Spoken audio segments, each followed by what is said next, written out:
Another helpful technique that integrates the thumb along with the two fingers of the right hand, the index and middle fingers, is something that's called speed rolls. Some people call these banjo rolls, but they're really effective, especially if you need to play a quicker scale. As we've mentioned before, the thumb can play an important role not only in muting and shadowing the fingers of the right hand, but also playing an active role by articulating the notes, especially on the low bass strings.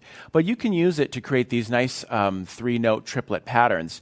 And the way to do that is basically the combination will be thumb, index, middle. And there are a variety of ways or permutations that you can practice this.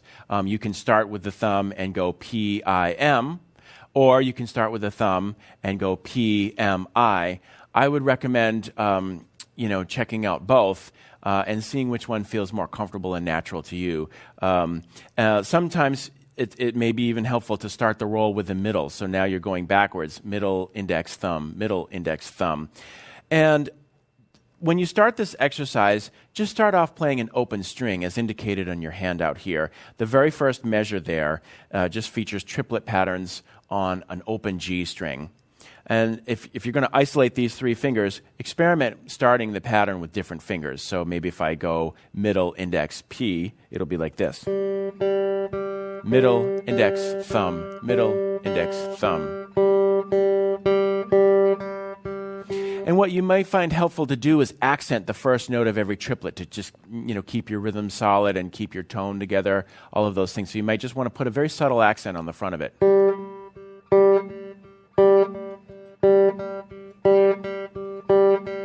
Of course, you can start the permutation with the thumb as well. If we did thumb followed by middle and then index, it would sound like this. Or I should say, it would feel like that. The goal is to have every permutation sound the same. You don't want to have the tone compromised by your fingering combination. You can also do this on two adjacent strings, such as the next measure in this example. Now you're adding the D string. So it makes sense, because your thumb is lower than the fingers, to use the thumb for the open D string and then follow that up. So this is an example of probably where the P-M-I pattern would work really well. So you're starting off with the D string, P, and then M on the G string, I. So that's your three-note pattern.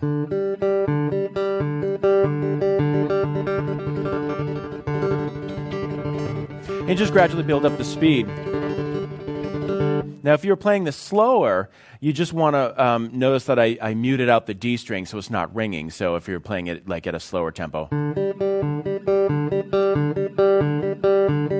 As soon as I'm done plucking that D string, you notice that my thumb is muting it out there. So it's not just ringing.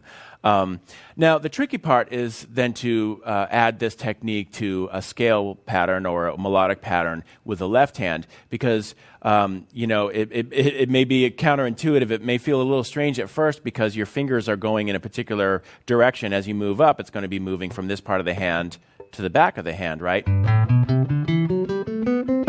So to play in that fashion it may feel a little strange to do a motion with the right hand that's completely opposite of that. So that's why it's important to start off with the open string rolls and just really get that feeling on autopilot so you don't have to think about it. But once you do that, you can apply these speed rolls to the three-note per string scale patterns if you know any of those.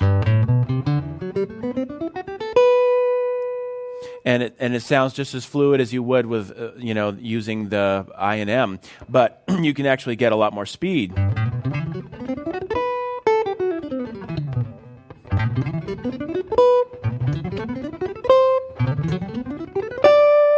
And it's effortless. You just get the feel of rolling across each individual string, and also to keep it clean, simultaneously muting out the lower strings with your left hand thumb. So check those out, and once you can move across the strings using your typical scale patterns, then you can integrate this concept, and you can integrate it using hammer-ons and pull-offs, and to my ears it might sound like something like really legato, like a saxophonist might do for a little run.